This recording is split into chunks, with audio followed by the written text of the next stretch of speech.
Assalamu alaikum wa rahmatullahi wa barakatuhu. Jama'a maza da mata masu kallonmu da sauraronmu a duk inda kuke a faɗin duniya, muna gaishe ku, muna jinjina muku. Muna godiya ga Allah subhanahu wa ta'ala mai girma da ɗaukaka da buwaya da yadda ya amince ya sake sada mu da ku a cikin wannan shiri namu na yau. Na ranar Lahadi 19 ga watan Nuwamban shekara ta 2023. Har ila yau muna cikin baƙin ciki, muna juyayin rashin da muka yi na 'yan uwanmu jami'an tsaro FDS sakamakon wannan taho magaman da aka yi tsakaninsu da wasu ƙungiyoyin ta'addanci a wurin nan da ake ce ma Tasilitan da ke da iyaka da ƙasar Mali, amma cikin jamhuriyar Nijar ne, babu nisa da wurin da ake ce ma Manakka. A jiya mun gaya muku cewa mun haye rashi babba wanda yake ƙasanmu gaba ɗaya baki ɗaya. Muna miƙa gaisuwar ta'aziyya zuwa ga 'yan uwa da amannan arzikin mutanen da muka rasa, musamman ma zuwa ga jami'an tsaro FDS kinmu masu albarka.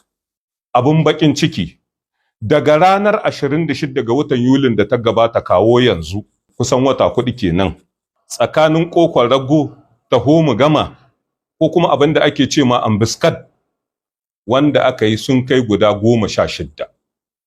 A sanadiyar ire-iren waɗannan hare-hare da kwantan ɓauna gami da ƙofar rago, a kaɗan mun rasa ɗiyanmu jami'an tsaro FDS 443, wanda wannan adadi ya limka adadin jami'an tsaro FDS kin da muka rasa cikin shekaru 2 ƙarƙashin jagorancin shugaban ƙasa, shugaban jamhuriya Muhammad Bazoum.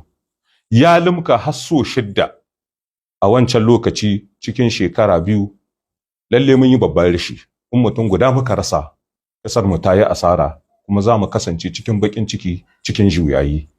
Mun rasa guda 59, saɓanin abin da ya ta faruwa can baya, wanda wannan adadi na 59 ya nuna cewa an ɗauki matakai na wadata jami'an tsaro FDS da kayan aiki da abakkanan hulɗar jamhuriyar Nijar waɗanda suka yi ta ba su horo kuma gami su ma da kayan aiki. Muka wadatu da farsa special iri-iri kala-kala. Kowa ya gani irin yadda ake gudanar da salon yaƙi da ta'addanci, wanda aka yi ta samun galabobi iri-iri kala-kala tsakanin Operation Almahau, farautar bushiya, Operation Saki da dai sauransu. To in aka ce wani abin ashe ya same su, in aka ce an kashe wasu daga cikinsu, in aka ce an yi ma wasu kwantan ɓauna, amma ba a iya hitowa a nuna juyayi, a nuna baƙin ciki, a sanar da uwaye da 'yan uwa da amannan arziki, a sanar da al'ummar ƙasa su yi addu'a, su neman musu gafara ga Allah subhanahu wa ta'ala.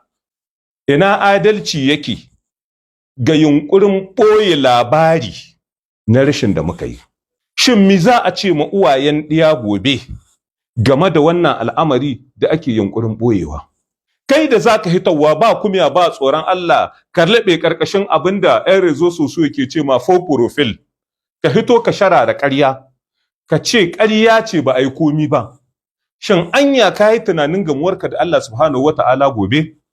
Shin me za ka ce ma 'yan uwa da amannan arzikin waɗannan jami'an tsaro da Allah ya ƙadari rasa rayuwarsu saman filin daga, amma ka hito ba kumiya ba tsoron Allah ka ce ƙarya ce? Mutum ya tambaye kanshi, mu da muka hito muka faɗi, shin dan ba mu san ƙasar mu ta Nijar ne? Ko kuma a'a hitawa mu faɗi mu ce ga abin ashen da ya samu ƙasanmu, ita ce alama ta ba mu da kishin ƙasa? Ita ce alama ta muna murna ko muna farin cikin abin da ya samu 'yan uwanmu? Yau a jamhuriyar Nijar ga amince cewa babu shi guda ɗaya tilo mutum da za ya ɗaga hannun shi ya ce babu wata alaƙa ko wata dangantaka tsakanin wane da wane ko tsakanin wance da wance. Mun yi aure, mun aiku, muna da musulunci, muna da tabbastaka, muna da tsarin zamantakewar jama'a wanda kowace ƙasa a duniya ana yi mana kallon girma da arziki ta hanyar kamanta mu da ƙasa ɗaya al'umma ɗaya. Wacce ce an riban mu a ce mu hito mu nuna jin daɗinmu don ‘yan uwanmu sun rasa rayuwarsu wajen neman kare tama rayuwa. In mai kwaɗi baya da hankali, to ya kamata mai saurare shi hankali. Abin da ya faru a daren bukar da tabankwar cikin wasu kasuwannai da ke ƙasar Mali iyaka da jamhuriyar Nijar. Menene gaskiyar maganar da ta ce an zo an yi ruwan bama-bamai an kashe al'umma waɗanda ba su ji ba su gani ba, kamar irin yadda al'amarin ga ke faruwa tsakanin Isra'ila da Gaza. To Isra'ila tana faɗa da Hamas, amma sai ta sauke haushinta bisa ga Falastinawa talakawa bayan Allah. Sai mu ba da misali da wani bawan Allah wanda wani al'amari ya same shi da ake kira da suna Yawo, wanda ya rasa ɗaya shi biyu sakamakon wannan hari na adaran bukar da tabankwar. Ɗaya yaron shekarar shi 7 kuma kurma ne, ɗaya yaron shekarar shi 2. To shin wace amsa wanda ya yi sanadiyar aikata wannan aiki za ya bada gobe gaban Allah? Shin da shi wannan yaro mai shekara 7 da wannan yaro mai shekara 2 su ma 'yan ta'adda ne? Shin anya kotun ƙasa da ƙasa da ake kira da suna CPI ta bar wannan abu ya wuce sun ɗunɗun ma ɗunɗun? Ko kuma a'a karen da ya sha ƙwai kan shi take karewa? Babu wata siyasa ko wani kwaɗayin mulki ko wani son zuciya wanda za ya kalar da dangantakar da Allah ne ya assasa ta ba wani mutum ba. Kenan komin daren daɗewa sai an zamana an fuskanci juna. Don haka sheri, ƙarya, ƙazafi mu ba aikinmu ba ne.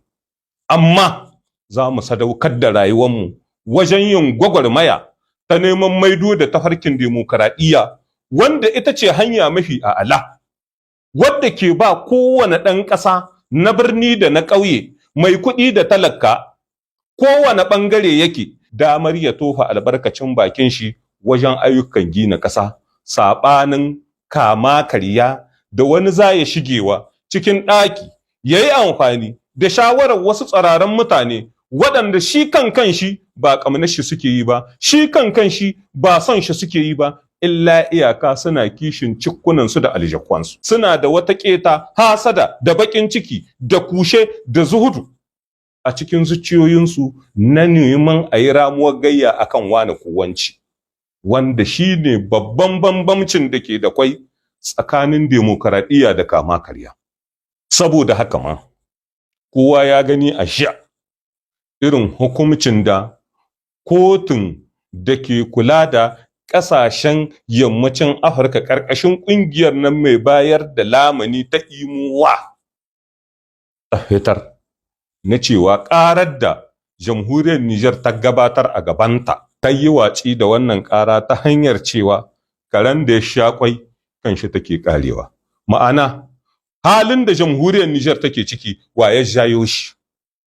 Takunkumin da aka samu wannan ƙasa tamu ta jamhuriyar Nijar a dalilin me aka sa shi? Waɗannan sojoji su suka yi sanadiyar wannan takunkumi, kotu ta ce ko yanzu su koma su dibi kansu. Jayewarsu ita ce hanya guda ɗaya tilo ta maido da tafarkin demokaradiyya, a maido da zaɓaɓɓen shugaban ƙasa, shugaban jamhuriya Muhammad Bazoum, shi kenan wuta ta mutu murhu sai a jaye takunkumi. Amsar da kotun ta basu ita ce wanda ya ɗame kura shi za ya banye ta, ko kuma wanda ya ga wuta shi za ya ɗebo ta. Muna jiran ranar 21 ga watan Nuwamban nan mu ji ita kuma kotun sai da yawo wani hukunci za ta yankewa. Alamar ƙarfi tana ga mai ƙiba. Duk wanda ya aikata abin da yake so to sai ya yi da na sani. Da wannan muka zo ƙarshen shi wannan shiri na wannan rana, sai lokaci na gaba idan mai girma da ɗaukaka ya yarda.